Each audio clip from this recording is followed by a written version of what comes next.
So welcome to this new video. इस video में हम डिस्कस करेंगे इनऑर्गेनिक केमिस्ट्री के टॉपिक वाइज क्वेश्चन डिस्ट्रीब्यूशन जो कि महाराष्ट्र सेट एग्जाम में आए थे। यहाँ पे मैं पेपर एनालिसिस करने वाला 2011 से 2020 तक। ओके, तो इसमें इनऑर्गेनिक केमिस्ट्री का मैंने लास्ट वीडियो में इनऑर्गेनिक, ऑर्गेनिक और फिजिकल के बारे में थोड़ा एक ओवरव्यू दिया था सिलेबस के बारे में। ओके, तो यहाँ पे हम सिर्फ इनऑर्गेनिक केमिस्ट्री के टॉपिक देखें कौन से इंपॉर्टेंट है, एवरेज क्वेश्चन क्या आते हैं। ओके, तो ये इनऑर्गेनिक केमिस्ट्री का पार्ट है। तो जनरली अगर आप देखें तो जनरली सेट में आते हैं 2 मार्क क्वेश्चंस। ओके, यहाँ पे नेट जैसा 1 मार्क या फिर 4 मार्कर में रहते, गेट में 1 और 2 मार्क्स में रहते हैं, लेकिन इसमें सिर्फ 2 मार्कर रहते और इस एग्ज़ाम में नेगेटिव मार्किंग नहीं होती। ओके, तो इसमें देखिए जो मैंने रेड मार्क किया है ये रिसेंट है और आप यहाँ याद रखिए ये 300 का पैटर्न था, इसके बाद वाले सब 350 के पैटर्न थे। ओके, तो अगर देखिए अगर इंपॉर्टेंट क्वेश्चन देखें कोऑर्डिनेशन केमिस्ट्री से 8, 11, 18 मीन्स यहाँ पे 350 के पैटर्न में केमिस्ट्री के 2 पेपर हुआ करते थे, 300 के पैटर्न में सिर्फ एक ही पेपर है। ओके, तो ध्यान रखिए आप जब प्रिपेयर करते हो तो यहाँ पे मैंने इनको स्टार मार्क क्यों किया है। यहाँ पे आपको क्वेश्चंस कम दिखेंगे बिकॉज मेरे पास अभी करंटली उनके पेपर नहीं थे, 2011 के थोड़े ओल्ड है, उनका पेपर 3 नहीं था, लेकिन आप देख सकते हैं आपको सिमिलर ट्रेंड यहाँ पे मिलेगा। ओके, ये सिर्फ पेपर 2 के 5 और 4 क्वेश्चन थे। सिंस अगर आप क्वेश्चन देखें ओवरऑल तो कोऑर्डिनेशन केमिस्ट्री एक इंपॉर्टेंट टॉपिक है, सबसे ज़्यादा वेटेज ऑलमोस्ट कोऑर्डिनेशन केमिस्ट्री का होता है सेट एग्जाम में क्वेश्चन वाइज देखें तो। देन आपका OMC का वेटेज है, देन आपका बाय इनऑर्गेनिक है टोटल, देन आपका ब्लॉक केमिस्ट्री। यहाँ पे मैंने SPD मतलब S block, P block, D block, block chemistry से जो क्वेश्चंस आते हैं वो यहाँ पे इंक्लूड किए हैं मैंने, तो उसमें से भी क्वेश्चंस आते हैं। देन F ब्लॉक से जनरली 1 और 2 क्वेश्चंस आते हैं। ओके, 1 और 2 क्वेश्चन। अगर हम केमिकल बॉन्डिंग की बात करें स्पेशली वेस्पर थ्योरी और MO2, उसमें से आपको 1 और 2 क्वेश्चन हर साल मिलेंगे। देन स्पेक्ट्रोस्कोपी इंपॉर्टेंट है जनरली, जहाँ पे ESR एक क्वेश्चन हर बार आता है, मॉसबेर आता है, NMR आता है, IR डिपेंडिंग अपॉन कभी आएगा कभी नहीं आएगा, बट जनरली जितने पेपर मैंने गो थ्रू किए तो इसमें से दिखा है ESR एक होता है, मॉसबेर होता है, NMR हर एक का एक मिनिमम एक क्वेश्चन तो होता है स्पेक्ट्रोस्कोपी से। आप वेटेज भी दे सकते हो। इस साल 2020 के एग्ज़ाम में 5 क्वेश्चन थे, 2019 में भी 5 थे। अगर पुराने देखे इसके बाद पैटर्न चेंज होने से पहले थे उसमें भी 5, 3, 1, 3 मीन्स इस तरह से क्वेश्चन थे। ओके, जो इसके बाद है एनालिटिकल टेक्निक और data analytics. Okay, data analytical techniques में जनरली क्या होता है, आपका थर्मल मेथड्स होते हैं, आपके एनालिटिक, क्रोमेटोग्राफी, सेपरेशन मेथड, उसके ऊपर क्वेश्चंस हर बार आते रहते हैं जनरली। ओके, तो आप पुराने पैटर्न में देखिए तो अभी भी क्वेश्चंस आते थे, नए पैटर्न में अभी भी क्वेश्चंस आते हैं। 2019 में जो नया पैटर्न था उसमें नहीं पूछा था, लेकिन 2020 में पूछा था। और ज़्यादातर इसका जो सिलेबस सेट एग्जाम में थोड़ा इसका वेटेज ज़्यादा है। ओके, देन आपका डेटा एनालिसिस अगर देखा जाए तो हर साल उसका ऑलमोस्ट एक क्वेश्चन होता ही है। तो डेटा एनालिसिस में जनरली होता है क्या, errors, deviation, standard deviation, mean, वो सब आपको निकालना पड़ता है, कैलकुलेट करना पड़ता है। ओके, तो इसमें से अगर मैं देखूँ यहाँ पे मैंने जिनको अंडर मार्क नहीं किया हुआ है, acid base and periodic table, ज़्यादातर रेगुलर बेसिस पे उनके क्वेश्चंस नहीं आते, कम आते हैं, बट अगर आपको प्रिपेयर करना है तो आपको स्पेशली PH, POH निकालना आना चाहिए या फिर PK निकालना आना चाहिए। जनरली इसका बात है फिजिकल केमिस्ट्री का, आप उसमें पढ़ सकते हो। ओके, तो इसमें सबसे ज़्यादा वेटेज आपका फर्स्ट है कोऑर्डिनेशन का।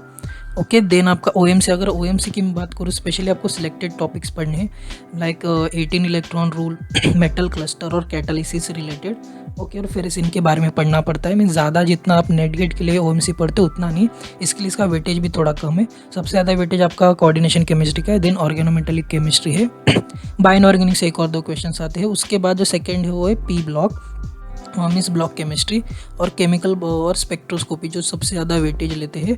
देन एनालिटिकल टेक्निक, इनको मैं कंबाइन करके बोलूँगा, 4th है analytical techniques and data analysis. Okay, तो ये 4 ऊपर के मेन टॉपिक। उसके बाद आप ये OMC पे देख सकते हो, OMC में सिर्फ 2 या 3 क्वेश्चन आते हैं, बाय इनऑर्गेनिक से ऑलमोस्ट एक क्वेश्चन आता है और ए ब्लॉक से ऑलमोस्ट एक क्वेश्चन आता है, और 1 to 2 क्वेश्चन इस टॉपिक से आते हैं। ओके, तो आप डिसाइड कर सकते हो आपको क्या पढ़ना है। सिंस अगर मैं एवरेज निकालूँ, अगर मैं एवरेज की बात करूँ जो मैंने यहाँ पे नेक्स्ट स्लाइड में रखा है, ऑन एन एवरेज 10 साल के जो क्वेश्चन पेपर्स को एवरेज करके देखे जाए तो ऑन एन एवरेज 10 से 11 क्वेश्चंस आपके कोऑर्डिनेशन से है, OMC से 4 से 5 क्वेश्चन बन सकते हैं।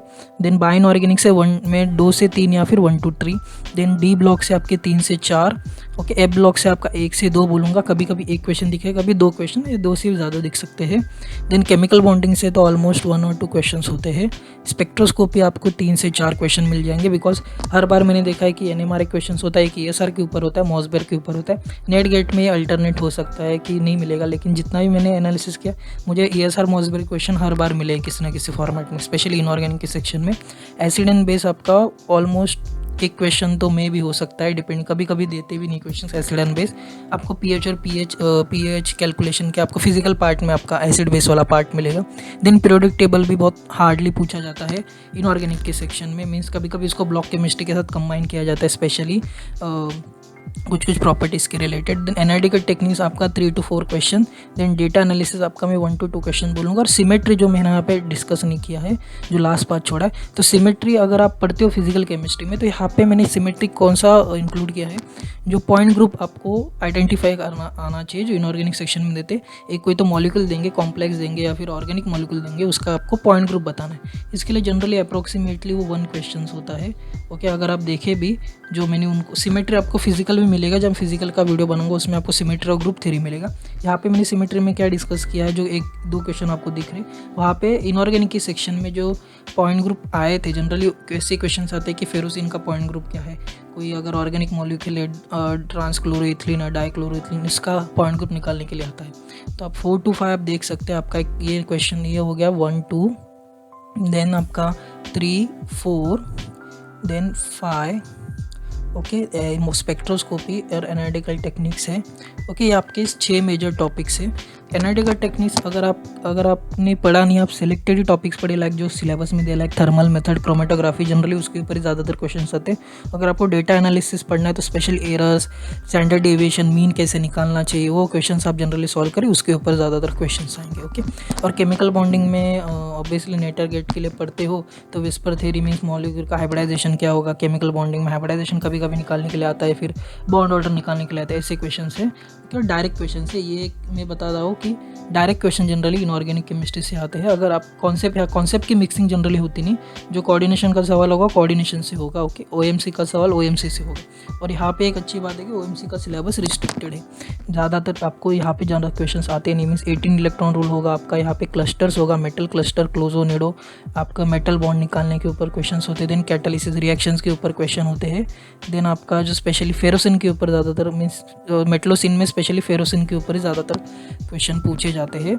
और एक मेटल कार्बोनिल्स के ऊपर जो चैप्टर्स है, उसमें जो सिंथेसिस या फिर IR की प्रॉपर्टीज़ होती है, कैसे स्ट्रेचिंग फ्रीक्वेंसी, उसके ऊपर ज़्यादातर OMC यहाँ पे ज़्यादा बहुत ही रिस्ट्रिक्टेड है, ना कि नेट और गेट जैसा थोड़ा और लेंदी है। मीन्स यहाँ पे ज़्यादातर आपको हार्डली मैंने एक ही क्वेश्चन देखा अभी तक, जो कि ऑक्सीडेटिव रिडक्टिव एलिमिनेशन के ऊपर क्वेश्चन है।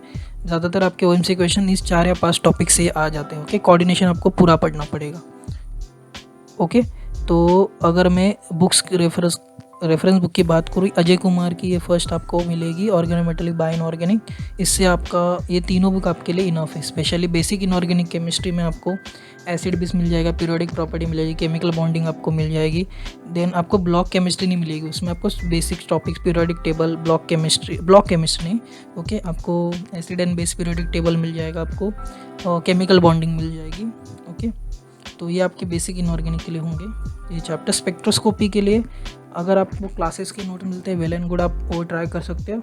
अगर आपको स्पेशली थोड़ा डिटेल में पढ़ना है तो ये बुक है आपकी AK दास की वॉल्यूम 7, जिसमें second chapter spectroscopy inorganic chemistry की बुक है। इसमें आपको IR, NMR, ESR, मॉसबेयर, UV मिल जाएगा पूरा इनऑर्गेनिक केमिस्ट्री का। ओके, जो नेट और गेट सेट के लिए भी है। ओके, अगर आपको एक बुक चाहिए जिसमें सब टॉपिक्स मीन्स है, OMC, कोऑर्डिनेशन, डेटा एनालिसिस, बाकी सब थोड़े थोड़े मेथड, तो पूरी शर्मा कालिया भी प्रीफर कर सकते हो। ओके, आपको थोड़ा और एडवांस इसमें चाहिए, थोड़ा प्रॉपर, तो एक स्टैंडर्ड बुक है जनरली इनऑर्गेनिक केमिस्ट्री की, हुई आती है, नेट गेट के लिए भी प्रीफर की जाती है। अगर आपको मीन्स ये तीनों भी पढ़ लोगे, अजय कुमार के तीनों बुक, जनरली ये एग्ज़ाम ओरिएंटेड होते हैं, जनरली नेट गेट एग्ज़ाम इतना भी पढ़ोगे तो आप आराम से अटेम्प्ट कर सकते हो इसका इनऑर्गेनिक का टॉपिक। बिकॉज अगर मैं देखूँ ऑन एन एवरेज, अगर मैं बात करूँ, coordination makes up to 25 to 30% of your chemistry paper inorganic के टॉपिक में से 25 to 30% क्वेश्चन आपका कोऑर्डिनेशन के ऊपर आएगा। ओके, अगर आप ये बुक भी पढ़ते हो तो ऑलमोस्ट आप इसमें से आराम से अटेंड कर सकते हो कोऑर्डिनेशन, ये बुक पढ़ के भी। इसमें 7 चैप्टर से ऑलमोस्ट नेट गेट लेवल का पूरा कवर होता है, तो आप वो पढ़ोगे तो भी आपका आराम से आप अटेंड कर सकते हो, बिकॉज जो सेट का क्वेश्चन्स का लेवल्स होता है as compared to NET and GATE थोड़ा सा ईजियर होता है as compared to NET and GATE. ज़्यादा क्वेश्चन को ट्विस्ट किया नहीं जाता है, फिर एक्सेप्शन पूछे नहीं जाते। ओके, तो ये बुक सफिशेंट है आपके लिए सेट के लिए। अगर आपको डिटेल में पढ़ना है तो हुई है फिर 2-3 बुक्स है एक्स्ट्रा। ओके, अगर आपको एक ही बुक में आपको ऑलमोस्ट सब टॉपिक चाहिए, ओके, तो इसमें आपको पी ब्लॉक ए ब्लॉक भी मिलेगा, आपको कोऑर्डिनेशन OMC भी थोड़ा पार्ट मिलेगा, आपको पी ब्लॉक ए ब्लॉक मिलेगा, एसिड एंड बेस। तो इसमें आई थिंक 40 के आसपास चैप्टर है पूरी शर्मा कालिया में। आपको सब टॉपिक का थोड़ा थोड़ा पार्ट इस बुक में मिलेगा। ओके, तो आई होप आपको वीडियो पसंद आई होगी। ओके, तो इस वीडियो इतना ही, मिलते हैं नेक्स्ट वीडियो में। बाय।